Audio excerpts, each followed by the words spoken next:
Army के chief और नगीना सांसद चंद्रशेखर आजाद की मुजफ्फरनगर के अंदर एक रैली हुई थी। दरअसल आपको बता दें कि ये रैली इस बार काफी ज्यादा सुर्खियों में रही। चंद्रशेखर आजाद की इस तरीके की रैलियां पहले भी होती है, लेकिन इस बार ये काफी ज्यादा चर्चा में रही। इसके पीछे का कारण जो था वो थी भीड़ की बात, क्योंकि लखनऊ में 9 अक्टूबर को बीएसपी सुप्रीमो मायावती जी की तरफ से एक बड़ी रैली बुलाई गई थी। उसके बाद चंद्रशेखर आजाद ने भी ऐलान किया कि वो भी मुजफ्फरनगर में एक बड़ी रैली है वो करेंगे और इस रैली के अंदर प्रदेश भर से लोग आएंगे। धीरे धीरे करते चंद्रशेखर आजाद ने फिर इसे मंडल स्तरीय वो है रैली करार दिया, लेकिन धीरे धीरे उसके बावजूद भी चंद्रशेखर आजाद के बैनर पोस्टर पर हर जगह उसे महारैली का नाम ही दिया गया था।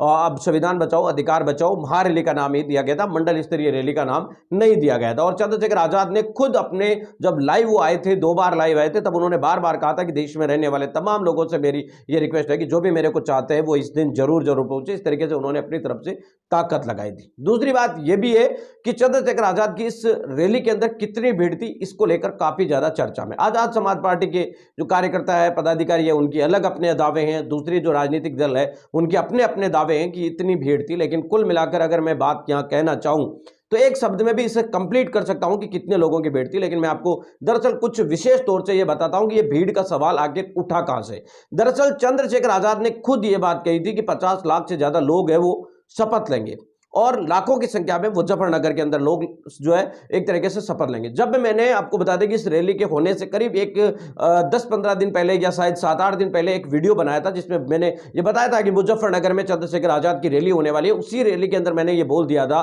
कि इस रैली ग्राउंड की जो क्षमता है वो केवल 10-15 हजार लोगों की है और ज्यादा से ज्यादा इस रैली के अंदर अगर मैक्सिमम इसे भर भी दिया जाए, बाहर की तरफ भी भर दिया जाए, तो कुल मिलाकर 30,000 से ज्यादा लोग इस रैली ग्राउंड में आ ही नहीं सकते। ये मैंने खुद बनाया था और भीम आर्मी के कई कार्यकर्ताओं ने, आजाद समाज पार्टी के कार्यकर्ताओं ने उस क्लिप को काटकर सोशल मीडिया पर भी पोस्ट किया था। और रियलिटी यही थी कि उस ग्राउंड की जो क्षमता थी वो इतनी है, वो 3-4 एकड़ है, वो खेल ग्राउंड है एक स्कूल कॉलेज का। आप खुद सोच लो कि आपके जिले के अंदर एक जो होती है इस कॉलेज, उसका खेल ग्राउंड कितना बड़ा हो सकता है। और अलग अलग हो सकता है कि किसी जिले में बड़ा हो, लेकिन हर जिले में बड़ा नहीं हो सकता। और इसका एक कारण यह भी है कि वो जो जिला मुजफ्फरनगर की मेन सिटी के अंदर है, महावीर चौक इलाका, जो कि मुजफ्फरनगर का एक महत्वपूर्ण इलाका है, उसके अंदर वो कॉलेज बनी हुई है, तो उसके ऊपर ज्यादा भीड़ होने की संभावना भी नहीं थी। फिर उसके बाद जब उस मंच को बनाया गया चंद्रशेखर आजाद की, तो उस मंच को भी आप ध्यान से देखेंगे तो उसमें काफी चीजें थी कि पीछे की जगह को छोड़कर आगे कवर करने की कोशिश की गई। फिर जब रैली हुई तो उसमें कुर्सियां लगाई गई, जबकि जब लाख लोग जब बुलाते, कोई भी आदमी 1 लाख 2 लाख 3 लाख जब लोग बुलाते हैं ना, तो कभी कुर्सियां नहीं लगाई जाती। यह हकीकत है। किसी भी रैली के अंदर अगर कुर्सियां लग जाती है तो वो लाख में संख्या बदल ही नहीं सकती, लाखों की संख्या में बदलना कुर्सियों का काम नहीं होता। और जो अलग अलग राजनीतिक दल होते हैं उनको ये अपने अपने दावे, चंद्रशेखर आजाद हो या उनकी पार्टी के बड़े नेता, उनको खुद को पता थी कि कितने लोगों की भीड़ आई थी। तो ऐसे में उस बात को आगे बढ़ाने से ज्यादा लोगों ने यह बात कंपेयर करना शुरू कर दिया कि बहुजन समाज पार्टी की सुप्रीमो मायावती जी की जो रैली हुई थी लखनऊ में, उतने लोग आ सकते हैं या नहीं आ सकते। दरअसल आपको मैं एक और बताता हूं कि लखनऊ में जो अंबेडकर पार्क बीएसपी सुप्रीमो मायावती जी की तरफ से बनाया गया, उसकी क्षमता करीब 10-12 लाख लोगों की है। उस रैली, उस ग्राउंड के अंदर 10 से 12 लाख लोग हैं वो आ सकते हैं, लेकिन अगर आधा भी वो भरता है तो 5-6 लाख लोग उसके अंदर आ जाते हैं। तो कुल मिलाकर वो रैली ग्राउंड जो अंबेडकर पार्क है उसकी लगभग 107 से 110 एकड़ जगह के अंदर वो बना हुआ है, जबकि अगर मुजफ्फरनगर ग्राउंड की अगर आप बात करेंगे तो वो मैक्सिमम 3 से 4 एकड़ जगह थी।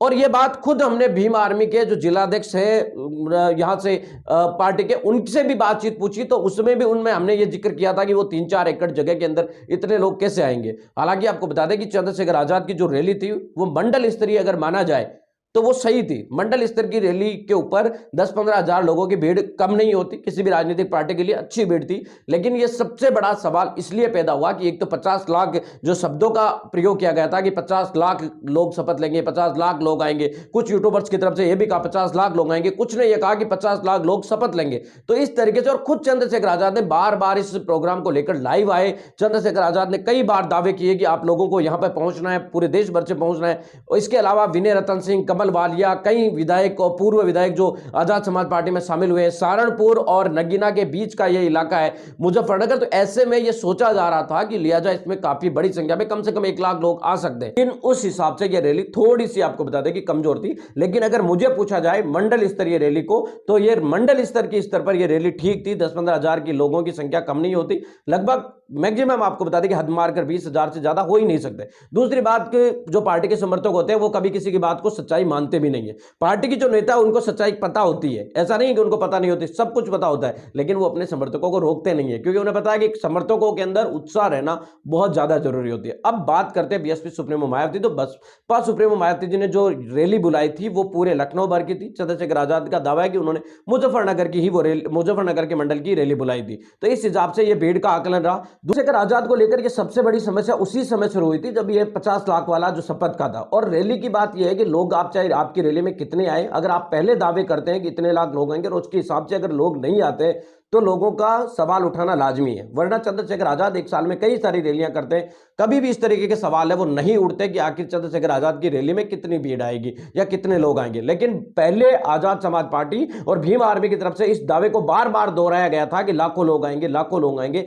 इसकी वजह से यह सवाल है वो उठा हुआ था। दूसरी बात आपको मैं एक और बता देता हूं कि उत्तर प्रदेश में अभी तक चंद्रशेखर आजाद ने कोई बड़ी रैली नहीं की है। अभी तक उनकी इसी तरीके की रैलियां होती है। मैं आज भी ये कह रहा हूं कि चंद्रशेखर आजाद जब बाहरी राज्यों में जाते हैं, चाहे वो राजस्थान हो, चाहे फिर आपको बता दें कि मध्य प्रदेश हो, तो वहां पर लोगों के आने की संख्या ज्यादा होती है। उत्तर प्रदेश से भी ज्यादा लोग वहां पर आते हैं।